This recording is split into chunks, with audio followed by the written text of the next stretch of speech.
What's up, guys? Today I came across something and I thought it was a really good idea, and it's going to save money.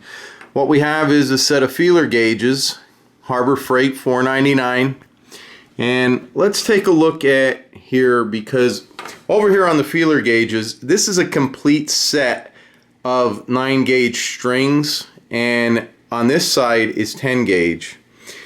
All I did is simply I don't know if you could see that, but I added some washers in there, got rid of the extra feelers that I don't need, and then the ones that I need to make up the gauge thickness of the guitar string that goes through the nut, I heat shrink them together. And on the 9 I only needed to do the 42, on the 10 I needed to do the 36 and the 46. With that said, you can see the little teeth I filed in. Now these were just regular, feeler gauges, and the way I did it, and I'll explain to you, I just took over here, in case you're not familiar, this is 9-gauge set of strings. So 9 equals 9 thousandths of an inch. 11 would be 11 thousandths, 16, you get the picture.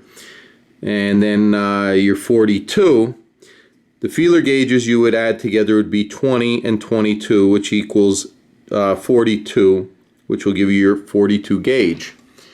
Same thing down here with 10s, 10 thousandths, 13 thousandths, 17 thousandths of an inch. And then when we get down here to the 36 and the 46, we had to add the 12 to 24 to give us the 36, which is your string gauge.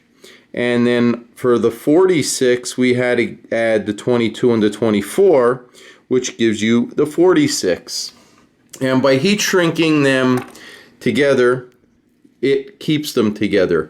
So the easiest way to go about doing this is you'll pick all your gauges out.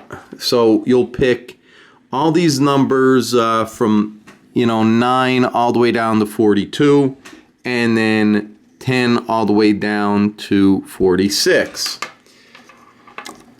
And that's what it looks like. And you can see my teeth are uniform. They're all in line. Why? Because I took all of these numbers in the feeler gauges, put them together, and I put it in a smooth chuck vise, or smooth jaw vise. And then I took a Dremel tool and I just went in and I touched in each spot right across all of them. So there's a look, and I worked my way back, probably about an inch.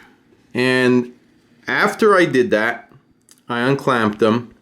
And it's important, let me show you on the 10s here, get a smooth file and then take the feeler gauge and rub it across the file on both sides to get rid of the burrs on the teeth. The other thing you're going to want to do is the teeth themselves. You're going to go ahead and take your feeler gauge, and the way that the teeth are, you're just going to lightly go over, and that's going to kind of take them sharp burrs off of here. And don't worry, it will cut.